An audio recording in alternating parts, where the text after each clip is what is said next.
Hi there, and welcome to another YouTube interview. Before I start, I've had a few comments on a previous video I did with Ivor Cummins, and had comments about the fact that I put subtitles on. Now, for those that don't know, I'm deaf, I lip read, and I rely on subtitles. And I've been relying on subtitles for the last 45 years, okay? So I've missed out on a lot of videos and films, and even people like Amazon Prime, even now, they'll put a film up and they won't include subtitles. So as a deaf person, I put subtitles on. I don't employ anyone else to do my videos, so I can't do different versions for different platforms. Some platforms like Rumble don't add subtitles. So I always add subtitles. The benefit for you as a viewer is when someone says the word carnivore, it says carnivore rather than carnivore, because AI doesn't pick up all the words properly. Now, with a little bit of tongue in cheek, also, if you don't understand people with an accent, it helps. All right.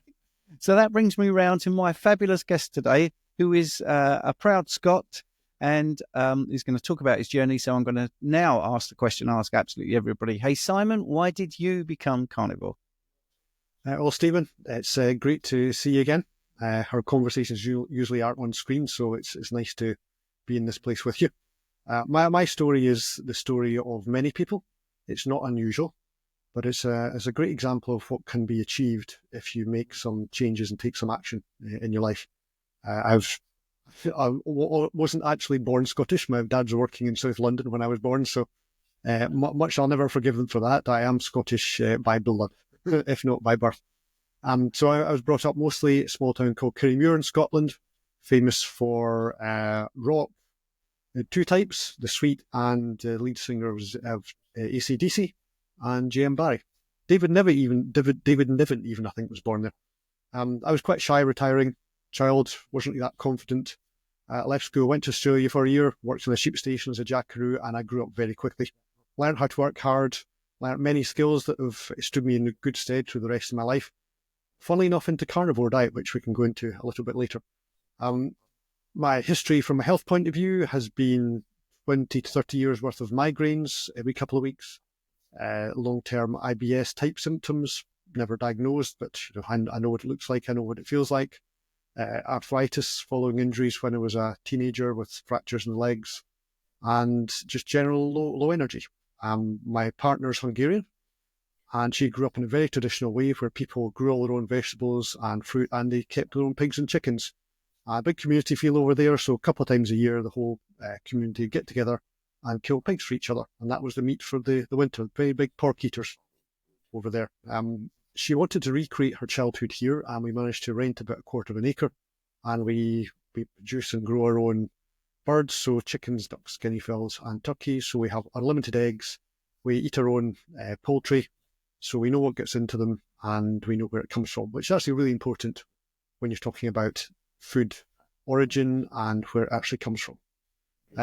Going back to the health problems, we've experimented with many things over time, vegetarianism, raw veganism, and we eventually came around to carnivore, which was a bit of a journey.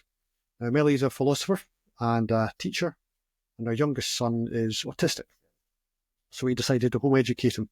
And all the changes we've brought about in our life have been mostly to give him the best possible upbringing that he can, allow him to achieve everything that he wants to, and just to keep him as healthy as we can. So it's been a big experiment all the way through, not only with ourselves, but with himself. Now, for a lot of people in life, your personal life tends to mirror in your business life, and that's certainly been the case for me. I qualified as a physiotherapist almost 30 years ago, and probably 10 years ago qualified as a hypnotherapist, and more recently as a GAPS nutritionist. And the reasons for that are that what I've learned in my personal life and working with clients, because it's roughly 40,000 clients I've treated in the last 30 odd years as a physio. And when you talk to people, you tend to find out about them. And one of the privileges of being a physio is that you are allowed within somebody's personal space quite quickly, and they then have permission to tell you everything about themselves, and they do. And all people who get close to others in their jobs, like hairdressers and massage therapists, etc., will have experienced this. People just tell you about themselves. It's a safe place where there's no judgment and there's a contract of trust. So people just offload most of the worries, their fears, their health issues. And there were trends started to appear over those times, just with speaking to all sorts of different people. And everybody's got a story, so everybody's interesting. to a certain expect. And as long as you realise we can learn things from everybody, then it's always an interesting experience. So the trends I found over that time were that anxiety and depression were the norm for many people. Often who have chronic pain, that went hand in hand. Also digestive issues were very common for people who have chronic pain and depression and anxiety. They all seem to mix in together. So the first eureka or light bulb moment I had really was the fact that psychology and pain are very linked, and that's the reason I trained as a hypnotherapist. And I was very lucky to a friend of a friend, who's a guy called Bob Burns, fantastic hypnotherapist, taught me so much over the years. And the fact that you can change your body with your thoughts is just an absolutely phenomenal power, really. That's where placebo comes in. Is it an actual thing? If you believe something strongly enough, you can actually change your own physiology, your own body, and right down to genetic expression. And that's where epigenetics comes from. So I started practicing as a hypnotherapist, found it was really beneficial for people in pain, allowed them to dial down the level of pain that they had, and also produce some healing effects. So I've treated people with things like peripheral neuropathy and actually cleared it in 2 or 3 sessions of hypnosis, because your subconscious is an extremely powerful thing. And if you give enough detailed instructions, it will do everything it can to give you what you ask for.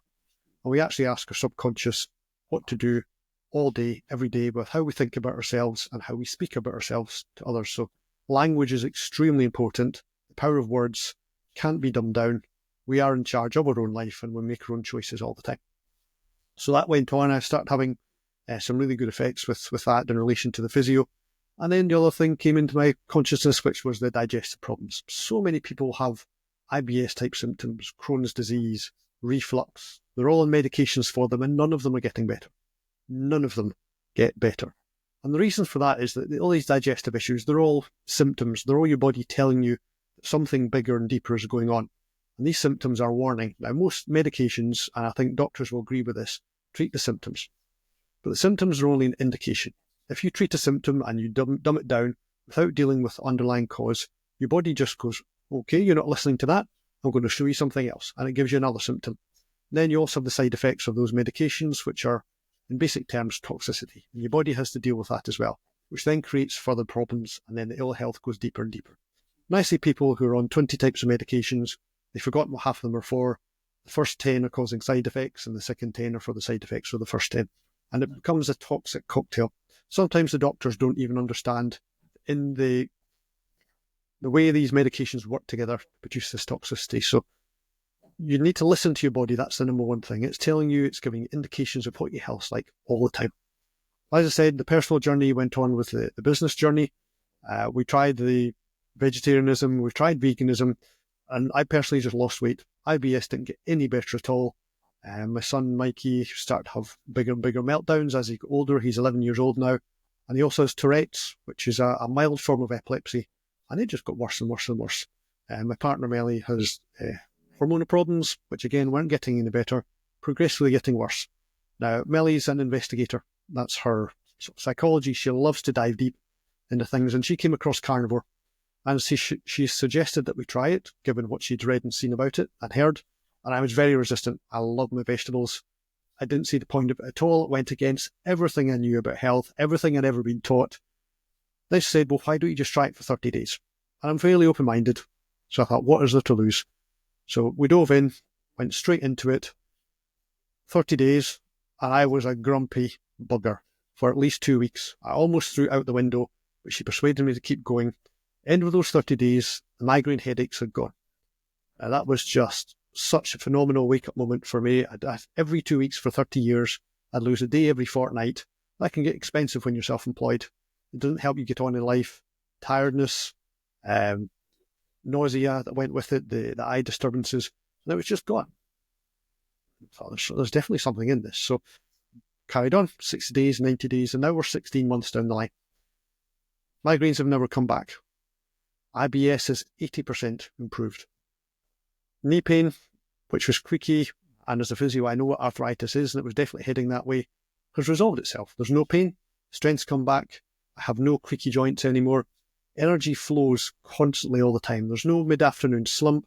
I used to very regularly take a 20-minute nap in the afternoon. I know it's healthy, I know it releases growth hormone, I just don't feel the need anymore. I was getting up 2 or 3 times a night with the middle-aged man's problem of starting to need to go to the toilet. Doesn't happen anymore. I sleep all the way through. So almost every aspect of my health, which was niggling, which when I look at it from stepping outside in the bigger picture was starting to lead down to more chronic ill health problems, has started to improve and if not resolved. And why would I ever want to go back to feeling the way I did 16 months ago? That's an absolute no-brainer for me. And lots of people talk about, my sugar addiction and how you're going to give up the bread. Well, the truth is, it's not actually you that has the addiction. It's the bacteria and the microbiome in your stomach that wants to feed on that sugar and that carbohydrate. And they have a direct link to your brain. And they just tell your brain, feed me sugar now. So once you resolve those issues, once the pathogenic bacteria disappear, the balance comes back, those cravings disappear. You never think about sugar anymore. You don't want alcohol. Bread's not interesting. Somebody said to me yesterday, but don't you miss fruit? Not in the slightest. And don't ever think about it. I never ever thought I would say that. It's a revelation. And so on the back of all that, in our studies, we came across Natasha Campbell-McBride, and she developed the GAPS Nutritional Protocol, which stands for Gut and Physiology and Gut and Psychology Syndrome. The theory behind it is that most, if not all, chronic inflammatory diseases have their origin in the gut. And if you can heal that, then your body will start to resolve these issues, which again, most of them are symptoms of a gut dysbiosis. Once you start to heal those symptoms, then all those other problems will start to disappear and get less. So I qualified as a GAPS nutritionist roughly about a year ago now, and I've been treating clients with this protocol ever since, and the results are phenomenal. People reducing weight, coming off the diabetes medication, blood pressure coming down, all these signs and symptoms of an underlying inflammation start to resolve, and people are mystified by it. They can't believe the speed with which they get some resolution. Years and years and years of feeling unwell, not quite right, being on multiple medications that don't really resolve it. Within 2-3 weeks, they start to see improvements that they wouldn't ever have imagined. And that's just by changing the diet. The power in that is phenomenal. So what's come about here is that as we've increased and improved our health, and Mikey's meltdowns have gone, his Tourette's is probably 80 to 90% improved. Mellie's resolved all her hormonal issues. Everything is just leveled. All the wee niggles that we had are all disappearing. And we're finding that with more and more and more people, friends that we advise and my clients through the clinic. And on the back of that, I've basically devised a lifestyle assessment I do now. Every patient that comes in, whether it's a physio client, a nutritional client or a hypnotherapy client, they get their entire life analysed, their nutritional status, their health from birth, and even the parents and grandparents. And there is a really strong reason for that. And also the psychological status. And the reason for going right back into medical history is that we're an accumulation over time. Human organism, I'll call it that, we're not just a body, we're a symbiotic set of systems that all work together. In fact, when people realise that we are 80% bacteria, if I were to take 2 piles of DNA and dehydrate you down, now Stephen, to 2 piles, 80% of that DNA would be bacterial. We're only 20% human. We're basically just a vehicle for bacteria. And the majority of what we do in modern life is to napalm those bacteria, from antibiotics to the chemicals we spray in the fields, to the medications that we take, to the antibacterial soaps and sprays and shampoos. And we just put this massive toxic load into our system. And we're phenomenal at coping with it to a level. And then after that, it creates a disease. We just can't cope with that toxic load. So going back to the health of your parents and grandparents, we actually inherit a microbiome from our parents.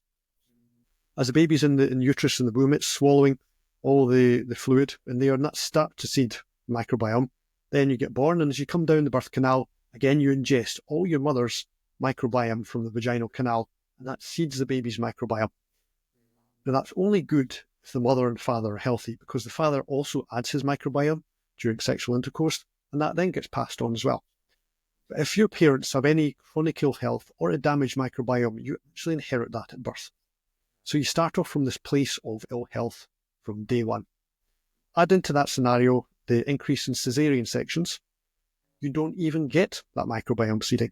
So you're now born without many bacteria, bifidobacteria especially, which is essential for health, and physiological E. coli, which is actually beneficial to us. Not all E. coli is bad. So you're not born with this. So your ability to digest food and create the immune system and get all the nutrition that you need is not there from day one. Now, most babies are bottle fed now. It's just a sad fact. Maybe many babies are weaned straight onto processed food diet. So how can anybody be healthy?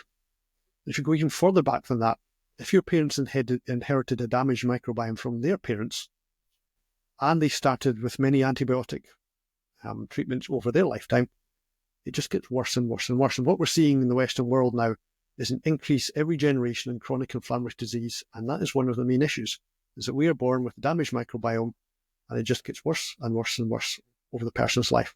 Unfortunately, most doctors aren't trained to have any knowledge of this whatsoever. Most doctors get roughly 2 to 5 hours of nutritional training in their entire medical degree. So they're not going to look into nutrition, they're not going to look into diet, they're not going to look back into your past health. They're trained to give medication. And that is driven by pharmaceutical industries who have a very big interest in making profit, unfortunately. Now, if doctors were to step back a little bit and look at the bigger picture of health and realise that people, myself included, because I know through experience, can actually have some sovereignty and control over the health by making changes in their own life through lifestyle, that would stop them needing the medication in the first place.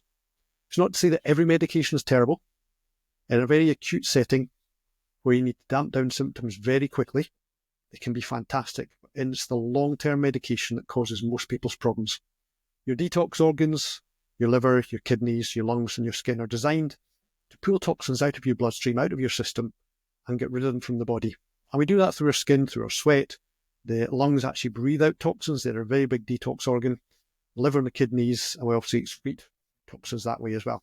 And they're super efficient, and they're designed to take these small amounts of toxins that we come into contact with and get rid of them quickly. But if we have a river of toxins in our body, they're overloaded completely, they actually can't do their job properly. We get a backup of these toxins. Because they're sitting in the body, they start to create the ill health.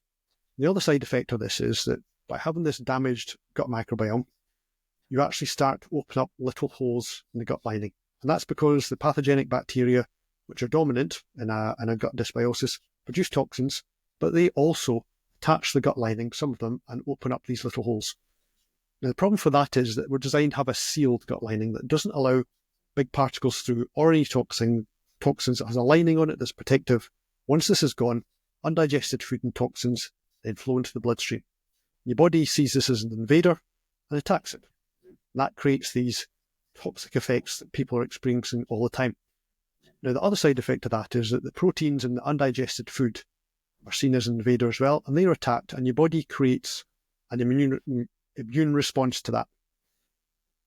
Some of these proteins mimic the proteins we actually have in our bodies. So then, as the immune system's looking around, it starts to see these same proteins in our body, and it attacks them.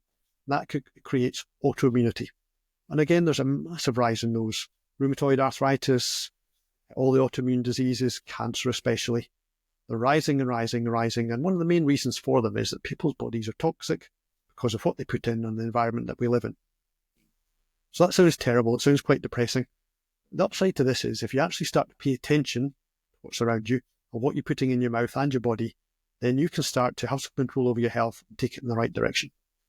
One of the reasons that carnivore is such a healthy diet, and I mean that goes against everything we know about diet and health. As I said before, I had to rewire my brain completely to understand all this.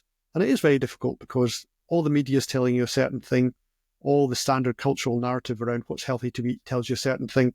And the way your subconscious works is once it believes something, it becomes a truth for you. If somebody tells you that your truth is wrong, you really don't like that. It's because we all have an ego. We all have an identity that we bring into the world. We build it over time. We're not born as we are. We build this persona. If somebody tells you that your identity is wrong, you're going to fight against that with everything you have. Even though a little bit of your mind might know it's not right, you don't want to give up who you are. That's one of the reasons that many people who are chronically ill can't understand or agree that they can have control over their own health. And the human body is basically made up of protein and fat and some collagen. Well, what are the best sources of that for the human body? Animal products. They're the most easily digestible, most easily assimilated into the body, and they are the healthiest things we can put in.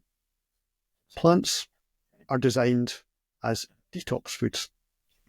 We're certainly omnivores, but I would say strategic omnivores. We have the ability to input and digest plants, but in small amounts because they have toxic effects as well. Plants can't run away. They can't fight, they can't hide.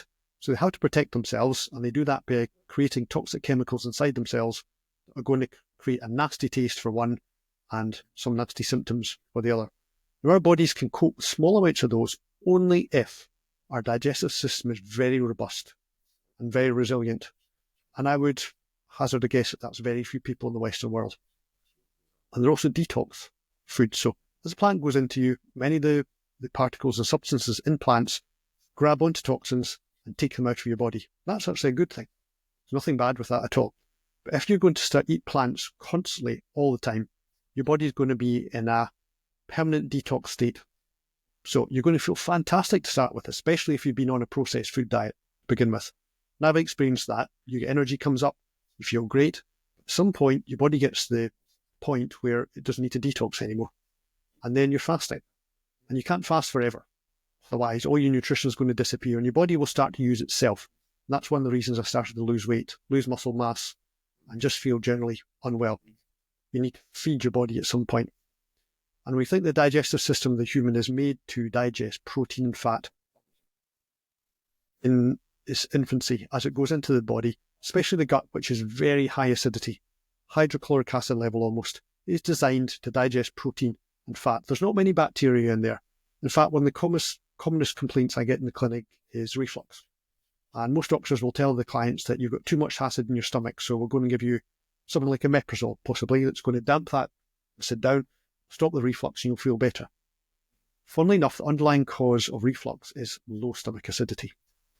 And what that does is it allows the bacteria to come up from the intestine into the gut and start to populate it.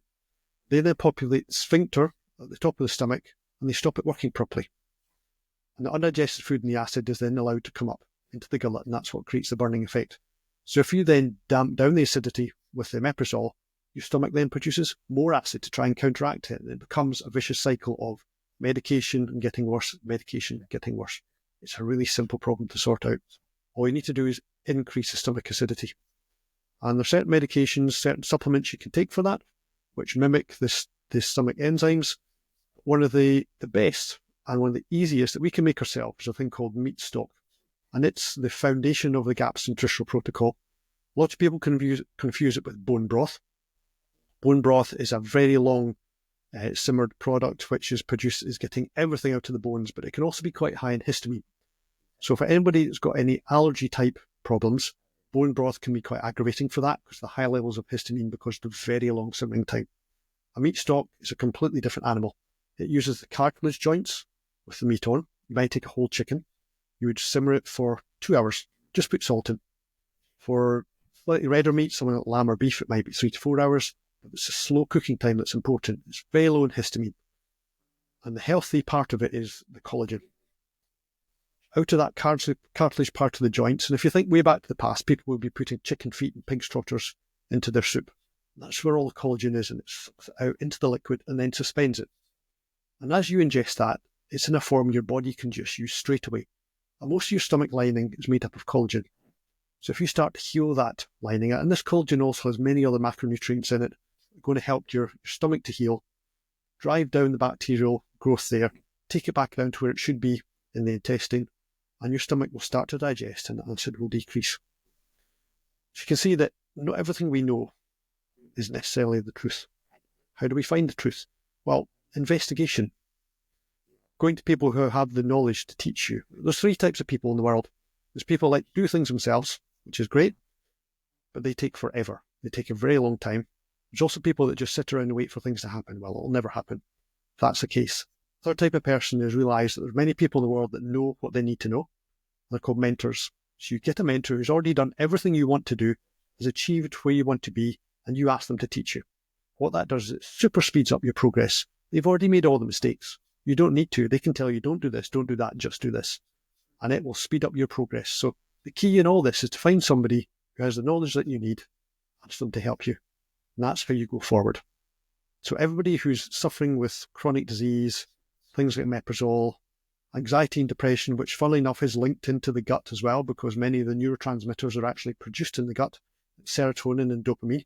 So if you don't have the right bacterial content in your gut, you can't actually produce serotonin and dopamine, and they are the happy hormones. So you can't be happy. And that's interesting. Another side effect of many people who heal the gut is they just feel happy and calm. And that's a carnivore especially can create that, because suddenly you're producing all these neurotransmitters are flooding into the brain, and they just create this mood lift. Especially for people who've been on antidepressants for years and years, which just dull everything. I think many people recognize that feeling of brain fog, not only for being on medication, but just from the fact that your gut can't produce what it needs to. So by healing that, everything starts to go into balance. Your body starts to heal itself. People see changes really quickly, but the long-term healing can take 18 months to 2 years, even 5 years in some cases if you're very, very, very, very ill. So you need to realize that the body doesn't turn things over at super speed. It takes time. Healing is a process of going through different stages of healing, and healing for every tissue is the same, has to go through the same stages. For some tissues it's faster, for some tissues it takes longer. And that all depends on your nutritional status and the ill health that you have to start with. So all I can say really is the only proof is in the pudding. If anybody listening is in a place where they're not feeling right and they want to take their health into their own hands, then action is the key. Taking small steps in the right direction. You don't have to jump in straight away. Compounding of actions creates a huge effect later on. And action is the only way forward, really. And I know from my life and my experience what a difference it can make, and how I feel now compared to 18 months, 2 years ago is absolutely chalk and cheese. I don't feel like the same person at all. Brilliant. Simon, if I could give you a round of applause, I would. That was absolutely fabulous. I mean, one of the things, I don't know if you've seen any of my interviews, but I don't interrupt ever. I just let people say. And I mean, that was so good. That was almost scripted. I know it isn't scripted, but that was just absolutely incredible. I'm going to just pick up on what I do get some pedants on my channel, and I'm going to clear something up there because I have this as well. Because Simon did say you can get some remarkable results really quickly, but sometimes things take a long time, and it doesn't sound like that's, they can go together, those symptoms, those terms. But that is true. Many people get off their diabetic meds, they lower their blood pressure in 3 weeks. But when you look at long-term adaptations, that can take a while, and mindset and so many different things. But initially, you can get onto carnivore, and within 30 days, it proves the concept that you can get better. And I want to pick up on a couple of things, if you don't mind, because you said very eloquently about if you hear something enough, you start to believe it. And 15 years ago, when I started as a specialist practitioner in diabetes and obesity, on the diabetic side, everybody had been told this is a chronic progressive disease. You will never reverse it. Everybody. That's what used to happen. And of course, now we know that there are, I would literally say over 1 million, at least, people online that have reversed their type 2 diabetes. But getting people to believe it is possible in those days was very difficult. Now we've got tons and tons of proof. And I think it's really helpful to have places like YouTube and Rumble and, Spotify to have these success stories. You've got one, your wife, your children, and I think you said something like 40,000 clients over 30 years. So if you are really reluctant to try carnivore, you have no reason because you're listening to this possibly either because you like the information or secondly because you're trying to improve something like migraines, to reduce those. I think what you said about the gut microbiome and leaky gut is possibly one of the best explanations I've ever heard. And I've been doing a lot of these for a long, long time. So I appreciate how clear you were with that. I think I just want to say to people, if you haven't seen Simon before, he's quite new on social media. So that was stunningly good, wasn't it, for someone that's new? And there will be links in the description to be able to sort of contact him if you want to. Do you feel the medications, you were very magnanimous about medications, but do you feel that medications are just too quickly prescribed for the average person? Yes, is the short answer to that. And I think the main problem is that lifestyle is not looked into as a go-to straight away. And if more doctors could see that the knowledge is out there and that majority of people don't understand about nutrition anymore. I see that time and time again in my clinic. Clients come in, they actually don't understand why they're on the medication to start with. They don't even know the names of the medication and they don't know what they're for. And they also don't understand the side effects.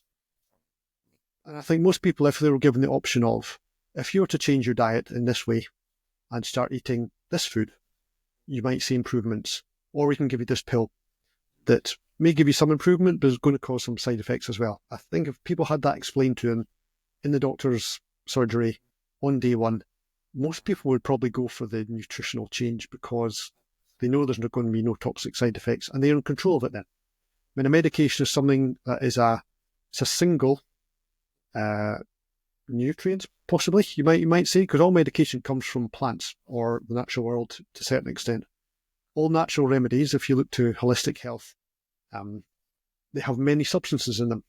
And so if you're to eat a plant for a medicinal purpose, that plant would contain a substance that would have an effect, the beneficial effect, the medicinal effect, but it will also have substances that allow your body to absorb it and also help your body to get rid of it.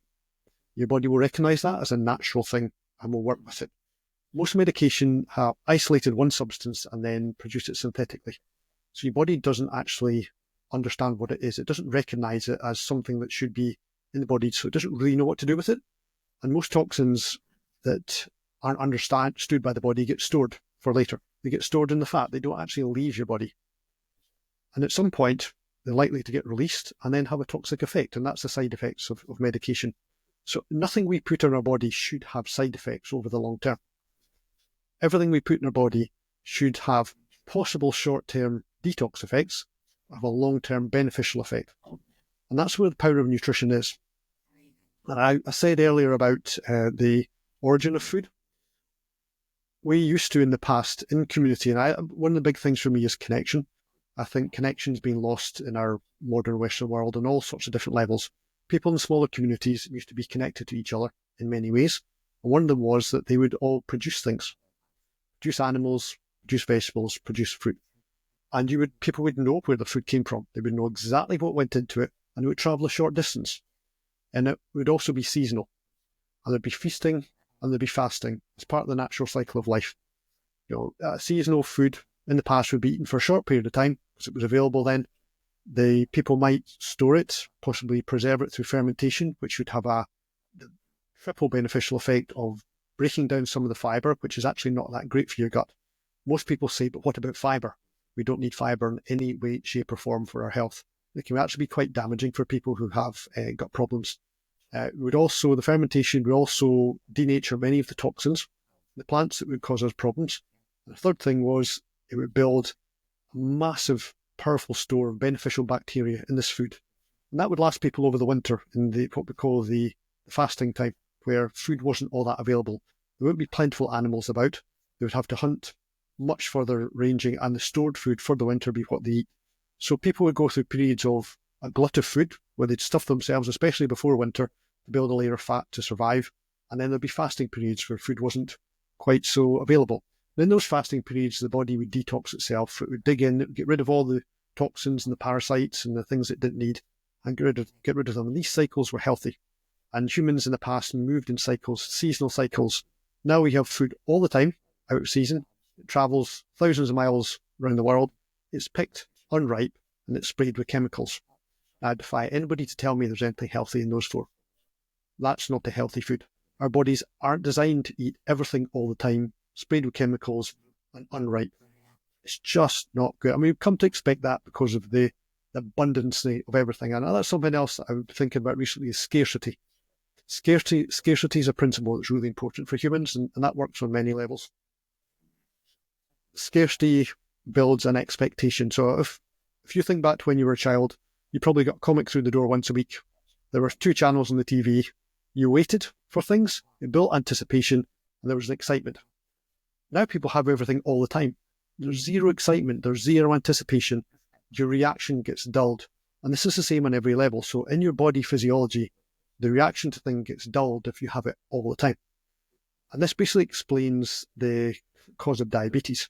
The insulin glucose cycle, it's a very sensitive mechanism.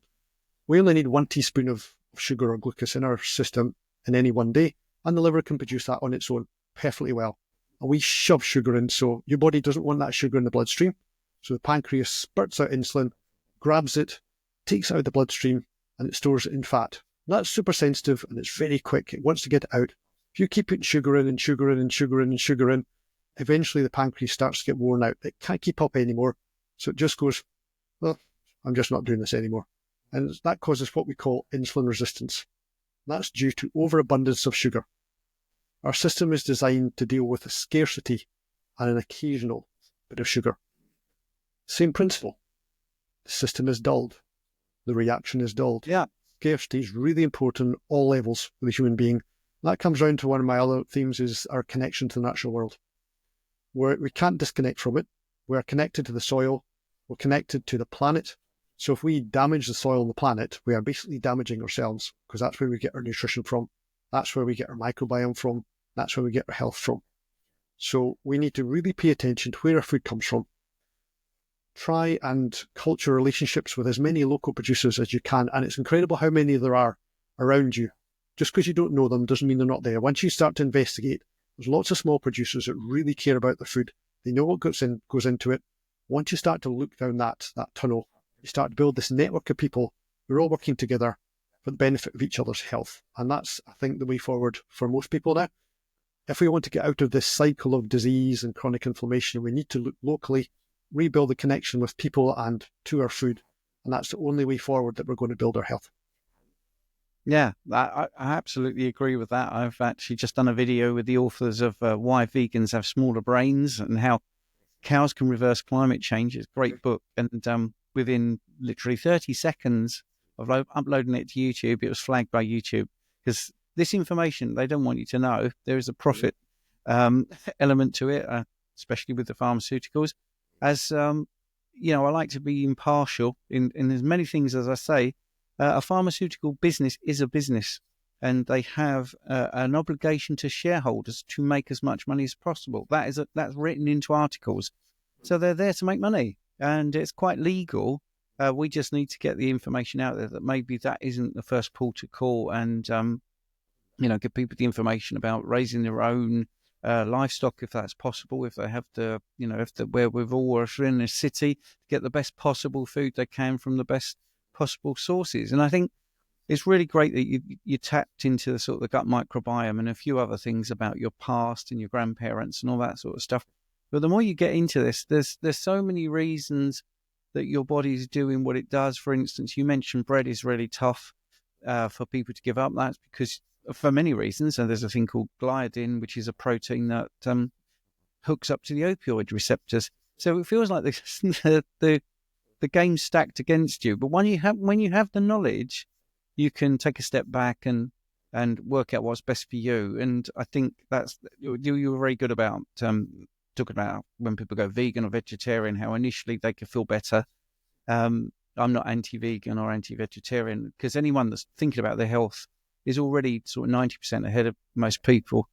So anyway, Simon, that is brilliant. I tend not to do more than 40 minutes. So I want to thank you. Did you enjoy coming on? I did indeed, yes. I could easily talk for double that. So it's knowing when to stop is the hard thing.